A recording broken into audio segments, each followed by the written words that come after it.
குரூப்பில் போட்டு விட்றேன். இப்போ நீங்கள் பார்த்துக்கொள்ளுங்க அந்த வீடியோவை. அப்போ நாங்கள் இங்கிட்ட வச்சு என்ன செய்ய போகிறோம், இந்த பக்கமாக இந்த கோட்டை வெட்டுறோம் பாருங்கள். அதுக்கு பிறகு பாருங்கள், அப்போ இதுக்கு நாங்கள் மார்க் பண்ணி போகிறோம். எப்படி PQ.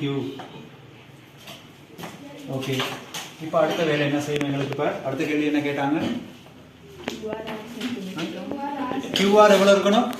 6 சென்டிமீட்டர் வரையணும். ஆனால் QR வரையணும் PQR 120 வரையணும். PQR இப்போ இந்த இடத்துல நீங்கள் 120 பாகை எப்படி வரைகிறது? 60 பாகையை வரைஞ்சிங்கன்னா 120 தானாக வந்து.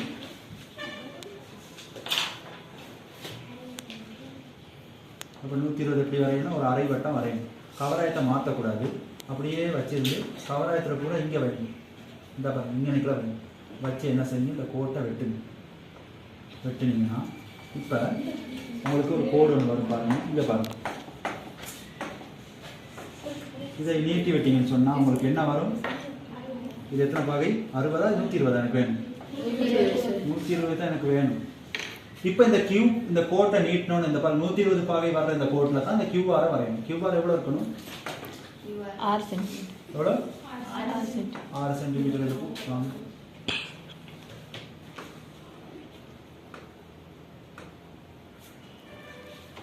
6 சென்டிமீட்டர் இருக்கும். இதில் வச்சு வரையணும். கியூவில் வச்சு வரையணும்னா கியூவில் வச்சு என்ன செய்யணும்? வரையணும். அப்போ இதுதான் என்னவா இருக்க போகுது? சரியா? கண்டிப்பா. இப்போ அடுத்து என்ன செய்யணும்? PQக்கு ஒரு செங்குத்து சமக்கூறாக்கி QRக்கு ஒரு செங்குத்து சமக்கூறாக்கி வரையணும். PQக்கு ஒரு செங்குத்து சமக்கூறாக்கி QRக்கு ஒரு செங்குத்து. அப்போ பாருங்க எப்படி வரையணும்.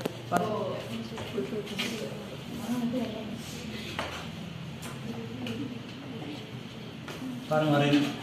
PQல Pன்ற புள்ளியில் வைக்கிறோம். கவராயத்துல கூட கவனிங்க.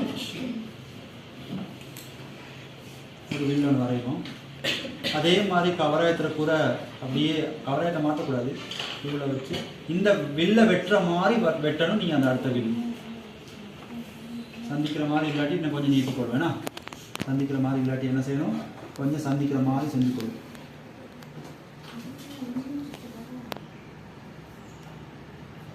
சரியா? சந்திக்கிற மாதிரி வெட்டணும். அப்படியே கவராயத்தை திருப்பணும் கீழே. அப்படியே ஒரு வில்லன் வரைங்க.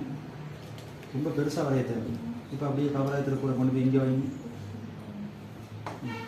இப்போ இதை வெட்டுற மாதிரி வரைங்க. சரியா? இப்போ கவராயத்தை எடுங்க. இப்போ இந்த 2 சந்திக்கிற புள்ளியை என்ன செய்யுங்க? இணைக்கணும். இந்த